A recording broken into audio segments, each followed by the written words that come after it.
இன்றைக்கி எதை பற்றி நம்ம பார்க்க போகிறோம் அப்படின்னா, இசையமைப்பாளர் தேவா, தென்னிசை தென்றல் தேவா சாருடைய இசையில் வந்த தஞ்சாவூர் மண் எடுத்து பாட்டு, அந்த பாட்டை பற்றி தான் நீங்கள் பேச போகிறோம். அந்த பாட்டில் என்ன இருக்குது அப்படின்னு நீங்கள் கேட்டிங்கன்னா, ஏன்னா அந்த பாட்டு வந்த உடனேயே இந்தியா முழுவதும் பெரிய ஒரு ஹிட்டான பாட்டு. கிட்டத்தட்ட எல்லோரும் சின்ன குழந்தையிலேருந்து சின்ன வயசில் வந்து கேட்டு அந்த பாட்டுக்கு பாடினதும் உண்டு. அவ்வளோ ஹிட்டான பாட்டு. அது அந்த பாடல் தஞ்சாவூர் மண் எடுத்து பாடல் உலக அளவில் ஹிட்டானதுக்கு 2016 சிங்கப்பூருடைய பிரசிடெண்ட் எஸ்.ஆர். நாதன் அவர்களுடைய மரணத்தில் கடைசி இறுதி சடங்கப்போ அந்த பாட்டை நாடாளுமன்றம் அங்கே ஒளிர விட்டது தான் மாபெரும் ஒரு வெற்றி அடைஞ்சது. Thanjavuru Man Edutu to create the Singapore we know.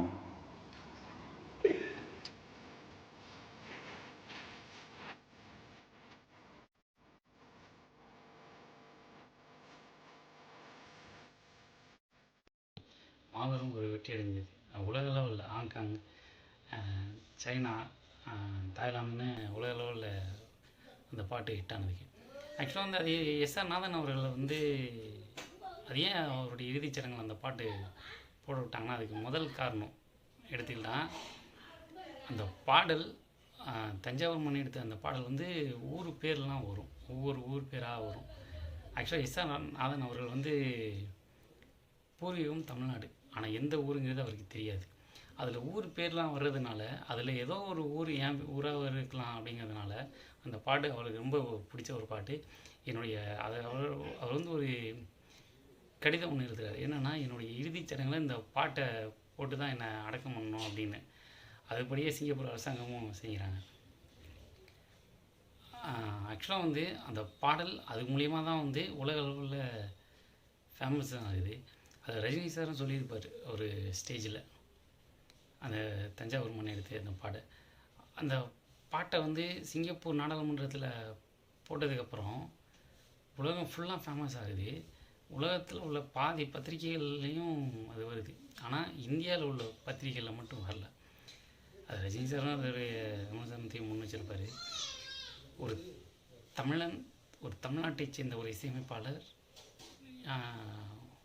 அந்த பாடல் தஞ்சாவூர் மண் எடுத்து பாடல், அது ஒரு தமிழனுடைய மறைவு, சிங்கப்பூர் பிரசிடெண்ட் எஸ்.ஆர். நாதன் அவர்களுடைய மறைவில் அது போட்டு உலக அளவில் ஃபேமஸான அந்த பாட்டு தமிழ்நாட்டில் எந்த ஒரு ஊடகமும் பத்திரிகையிலையும் வரல அப்படிங்கிறது தான் ஒரு வருத்தமான ஒரு விஷயம். அந்த பாட்டு எந்த அளவுக்கு ஹிட்டு அப்படிங்கிறது நான் உங்களுக்கு சொல்லி தெரியணும்ல, எல்லாருக்குமே தெரியும்.